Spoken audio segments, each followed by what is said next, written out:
Greetings everyone, and welcome to The Cause. My name is Rob, and today we are discussing the third book in our 8-book reading series, which is The Republic by Plato.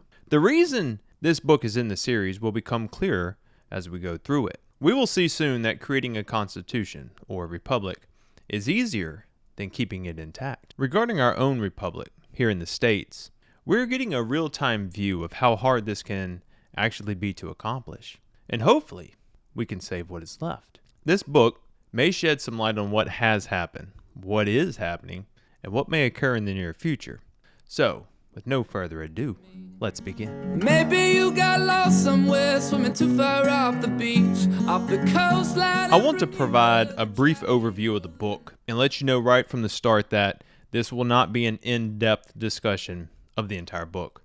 The Republic is too broad of a literary work, and it focuses on everything from education, building a civilization, to the immorality of the soul, and music. It's like Plato took a hit of something real good, and he sat down to write for like an entire day. So, I will give a brief overview, and then we'll move into the main points I want to discuss to safeguard the Republic. The Republic is written by Plato, but the character in most of Plato's works is the philosopher Socrates. And I may use them interchangeably here because Plato is the one writing, but Socrates is the character debating in the book. Socrates goes down to Pirie, which in the first sentence we realize that every place and subject and type of person that Plato references in the book holds meaning. No word, no place, or idea is chosen just because. I plan to cover the first paragraph of this book in a separate video because the first paragraph holds so many unique references that it would take an entire video to explain them all. Socrates will debate with a group of men about what justice is. What does it mean? And is it better to be a just man or live the good life of being unjust? This simple question sends the participants on many rabbit holes, which result in the simile of the cave and the divided line and the discussions of multiple myths and stories. But the main theme of the book falls on the establishment of a city or state that is governed in a unique way. The city or state is just a way to zoom out of the individual or look at the character of a person or their soul on a broader spectrum. The desire is for a philosopher-king to rule this place and harness the power of wisdom and knowledge to create a just society. Now, if you reverse engineer all of Socrates' remarks down to the individual, the philosopher-king to the state is like the wisdom and knowledge that individuals use for reason. I hope that makes sense. Governing your own thoughts and your actions like a benevolent philosopher-king, a righteous dictator, so to speak. Zooming back out to the state, we focus on the philosopher-king's society. This sounds great if you can remove the evil nature from the human, but that's not likely to happen. But by understanding the actions and the sources that corruption and injustice derive from, we can better understand how to mitigate these issues in our own republic and understand why the founding fathers devised our Constitution like they did. Many people may not know, but the original title of Plato's Republic was the Constitution. Although Plato's work can be described as the founding text of totalitarianism, I want to discuss Plato's thoughts on democracy and equality as they relate to our own republic and constitution. Let's move into democracy and equality. Plato is not a fan of democracy for reasons that can be understood from studying the war between Sparta and Athens, or what is called the Peloponnesian War. Plato wrote the Republic less than 50 years after that war, which saw the end of the Athenian democracy by the victory of Sparta. And now, the American founders were not a fan of democracy either. They understood that too much power in the hands of the common people would lead to a breakdown in government and confusion. There are a few key concepts that Plato's Republic covers that are essential for a public to stand. Regarding democracy, Plato saw the system as crucially flawed. For him, democratic equality meant an abdication of specialized, qualified expertise in education. Democratic rivalry, in particular, the tension between the rich and poor, undermines civic stability and unity. And the democratic encouragement of the desire for power and influence, both among individuals at home and in imperialism abroad, subverted the achievement of order and happiness. Regarding equality, Plato states lack of the knowledge needed for such discrimination on the part of an individual or a community merely leads to the unwitting employment of people who are unsound and bogus in some way, whether as friends or rulers. We can give power and political control to the worst elements in society and ruin the better elements. Why would it make any sense to do this? Plato includes many myths in the Republic. Are myths needed for us to believe what may not possibly be true? Have we created a myth of equity in our society? Was Jefferson correct when he stated all men are created equal? Jefferson, well, he owned people. We have to note here, too, that Plato did not deviate between men and women's roles, and he viewed them more as equals than anything else. So how would a philosopher-king be different? And what is that exactly? In Plato's Republic, the philosopher-king is the only one fit to rule the society in the way in which he designs it. When we think of a philosopher-king, some think of Marcus Aurelius, but I believe King Solomon is a more appropriate fit. It is someone who puts knowledge and truth beyond anything else. Wisdom is what rules society, not emotions, fear, or money.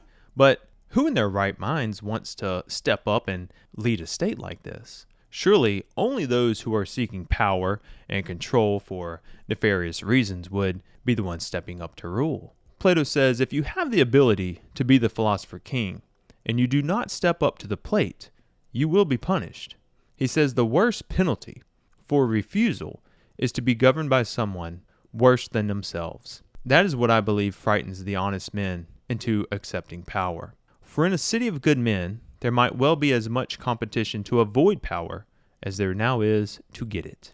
I want to put democracy and the government down for a bit, and I want to switch our focus to education, beauty, and justice. For safeguarding a republic is accomplished mostly through education. For education, Socrates states, "Shall we therefore readily allow our children to listen to any stories made up by anyone, and to form opinions that are for the most part the opposite of those we think they should have when they grow up?" Socrates says they should choose only those we think suitable and reject the rest. Plato wants the state to control the narrative and the stories. If we start to believe the unjust are cool and idolize the moral characters we read and watch, then corruption of the populace will occur. Literature that promotes the moral and virtuous qualities of a republic are important. To degrade these qualities or undermine them in any way is like dealing with electricity. You change the wires around in a way that you think makes sense, and you fry your appliance or your breaker box. And afterwards, you have no clue how to fix what you destroyed. Socrates said, "You should hesitate to change the style of your literature, because you risk everything if you do. The music and literature of a country cannot be altered without major political and social changes.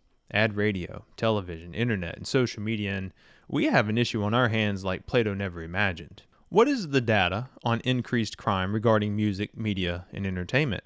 We have the freedom to choose what we consume, but we also have the ability to choose wrong. Choosing incorrectly, even though it is our right to do so, has consequences. In regards to art degrading the citizen, Plato is no fan of bad art, especially the kind that degrades the soul or morals of the people. Consider the poet graffitis and indulges the instinctive desires of a part of us. Exchange poet for actor, singer, comedian, or writer. Bad taste in theater may insensibly lead you into becoming a buffoon at home. I love that line. In regards to the poet's effect on sex and desire and temptation, he says, "It waters them when they ought to be left to wither." He further explains the importance of education and says that we treat it as child's play and we do not take it as serious and think no harm can come from it, but we are wrong. A good passage is this from one of those debating Socrates.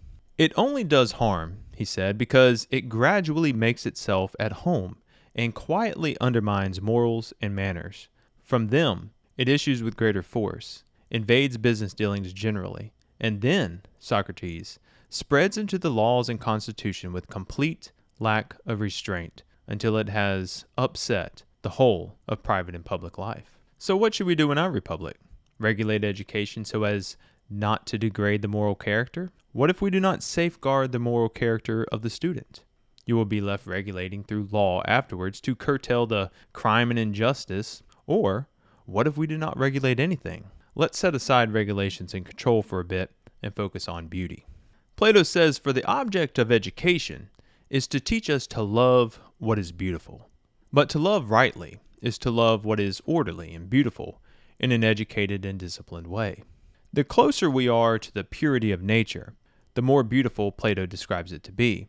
He believes if we allow degrading art to enter our society, then society will begin to reflect the degrading art. Plato did not believe that beauty was in the eye of the beholder, but in purity and what is natural. The beholder can be evil, and what evil deems as beauty may not be beauty at all. The body comes into play at this point, and the education of it through physical training. What is a republic or state without a strong, physically fit populace? What does our physical standards of the U.S. tell us about our republic and our education? Let's discuss that. One aspect of education that is neglected, I feel, is what Plato discusses next. He says, elaborate music, we found, produces indiscipline, and elaborate food produces disease. But simplicity in music produces discipline of character, and simplicity in physical education, health of body. Listen to how accurate this next sentence is to the current times we live in. Socrates says, "And the prevalence of indiscipline and disease in a community leads, does it not, to the opening of law courts and surgeries in large numbers?" He lays it on thicker here. "And when not only the lower classes and manual workers, but also these who have some pretensions to a liberal education, need skilled doctors and lawyers, that is pretty conclusive proof that the education in a state is disgracefully bad." So, if everyone is on medication for some illness, especially those with superior education and degrees, then this is a reflection of the true and honest state of our current education. Plato believes that the health of his republic or state he is creating must not focus too much on excessive training or fitness or excessive literary training, but find a harmonious middle ground. The combination of the two create a synergy that will create a better character and thereby a better people. Now that we have determined that our population needs to exercise and read books, we need a foundation to support this. So, what elements or virtues are needed to create a society that would make up a republic capable of lasting? Let's move into virtues and elements. Plato includes the 4 cardinal virtues of state, which are wisdom, courage, self-discipline, and justice. He also mentions 3 elements that must be regulated to form a good citizen and thereby form a good government: reason, spirit, and appetite, with reason and spirit keeping appetite in check. If you can ever get these 3 elements in harmony, you create an environment which is attractive for a just person to operate in, and a society that is good for raising a family.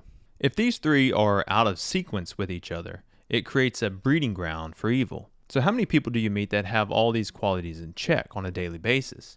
Your answer may reflect what Plato thought of the general public. Plato does not give much credit to the general population, the people still stuck in the cave with their eyes fixated on the pixelated images in front of them, enslaved to laziness, lack of ambition, and comfort.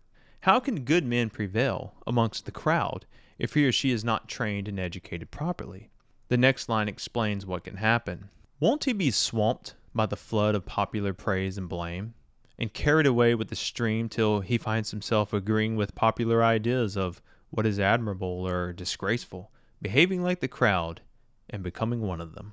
And what about the punishments of the misinformed crowd? Should you be canceled if you do not think like me or use the words how I want them to be used? Socrates says the punishments, disenfranchisements, fines, or death, which these educational experts inflict on those who won't listen to them, imposing sanctions where persuasion has failed. When reason goes out the window, so does justice, and at that point, what is the law? We also focus on appearing a certain way because living the reality is honestly difficult. When it is a matter of justice or value, many people prefer the appearance to the reality, whether it's a matter of possession and action or reputation. But this fake justice can be detrimental to society. It can force us to climb upon bandwagons even if the wagon is headed off the cliff. At least you had the appearance of being socially just, even if it was counter to reality. Let's switch our focus over to the imperfect societies. Societies aren't made of sticks and stones, but of men whose individual characters, by turning the scale one way or another, determine the direction of the whole. I love that because we complain about our government when they are the way they are because of us. If the state is a representation of the individual, and the people, which are the input of our government, if they're rotten and deteriorated and immoral, then our output of government, in which the people make up, will be of the same character. We cannot point to the problems of government without accepting the responsibility that our rotten and self-centered behaviors gave them permission to exist.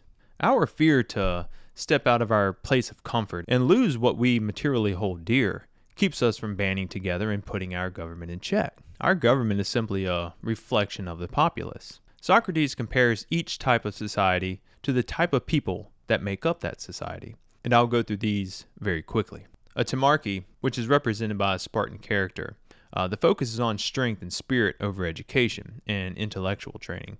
The balance is off, so to speak. This is a rare form of society that is not as prevalent nowadays. Next is an oligarchy, a society in which wealth is synonymous with merit and the wealthy are in control. A couple of great examples of this character are Gates and Elon, who are rich, and because of that, we should trust them when it comes to our medical and agriculture and governmental policies. We look up to the richest men and we track their success.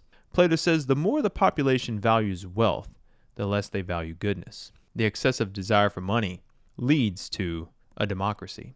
Democracy is the freedom of the individual to make decisions and choose. It treats all men equal, whether they are equal or not. And the character of a democracy is versatile but lacking in principle. An excessive desire for liberty at the expense of everything else is what undermines democracy and leads to the demand for tyranny. In its thirst for liberty, society may fall under the influence of bad leaders. The elders start to avoid the reputation of being disagreeable or strict by aping the young and mixing with them on terms of easy good fellowship.